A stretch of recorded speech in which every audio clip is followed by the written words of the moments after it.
आपले सरकार पोर्टल हे महाराष्ट्र शासनाने सुरू केलेलं एक महत्त्वाचं डिजिटल व्यासपीठ आहे, ज्याच्या माध्यमातून नागरिकांना विविध शासकीय सेवा घरबसल्या आणि सुलभपणे मिळाव्यात असा उद्देश आहे. डिजिटल भारताच्या संकल्पनेशी सुसंगत असा हा उपक्रम कार्यालयीन दिरंगाई आणि भ्रष्टाचार कमी करण्यासाठी प्रभावी ठरू शकतो. नागरिकांना वेळ वाचवता यावा तसेच एका खिडकीतून सर्व सेवा मिळाव्यात या विचारातून या पोर्टलची निर्मिती झाली आहे. राज्य शासनाने सेवा हक्क अधिनियमाअंतर्गत जवळपास 1027 सेवा अधिसूचित केल्या आहेत. यापैकी 527 सेवा सध्या आपले सरकार पोर्टलवर उपलब्ध आहेत आणि यात जन्ममृत्यू प्रमाणपत्र, जात अधिवास प्रमाणपत्र, उत्पन्न दाखला, राशन कार्ड, वीज बिल, पाणीपुरवठा सेवा तसेच विविध शासकीय योजनांचे लाभ मिळण्यासारख्या सेवा समाविष्ट आहेत.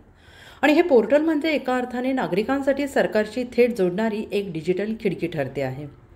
या उपक्रमाची अंमलबजावणी प्रभावी व्हावी यासाठी मुख्यमंत्री देवेंद्र फडणवीस यांनी एक महत्त्वपूर्ण निर्णय घेतला आहे. जर अधिसूचित सेवा दिलेल्या वेळेत पोर्टलवर उपलब्ध केली गेली नाही तर संबंधित प्रशासकीय विभाग प्रमुखांवर दररोज 1000 रुपयांचा दंड आकारण्यात येणार आहे. त्यामुळे सेवांच्या वेळेत पूर्ततेवर लक्ष राहील आणि अधिकाऱ्यांमध्ये उत्तरदायित्व निर्माण होईल असा शासनाचा विश्वास आहे.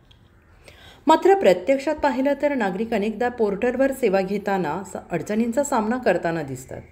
तांत्रिक बिघाड, धीमा प्रतिसाद, तक्रारींच्या निपटाऱ्यात होणारा विलंब आणि यामुळे नागरिकांमध्ये नाराजी वाढते आहे.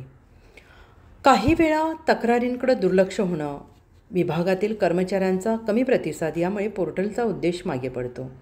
अशा अनुभवांमुळे नागरिकांचा विश्वास ढासळण्याची भीती निर्माण होते. या पार्श्वभूमीवर आपले सरकार पोर्टल अधिक सक्षम करणे ही काळाची गरज बनली आहे. तांत्रिक पायाभूत सुविधा सुधाराव्या लागतील. कर्मचाऱ्यांना डिजिटल प्रशिक्षण द्यावं लागेल. तक्रार निवारण प्रक्रियेत पारदर्शकता आणावी लागेल. नागरिकांना त्यांच्या अर्जांचा आणि तक्रारींचा स्टेटस ट्रॅक करता येणं हा भाग अधिक कार्यक्षम झाला पाहिजे.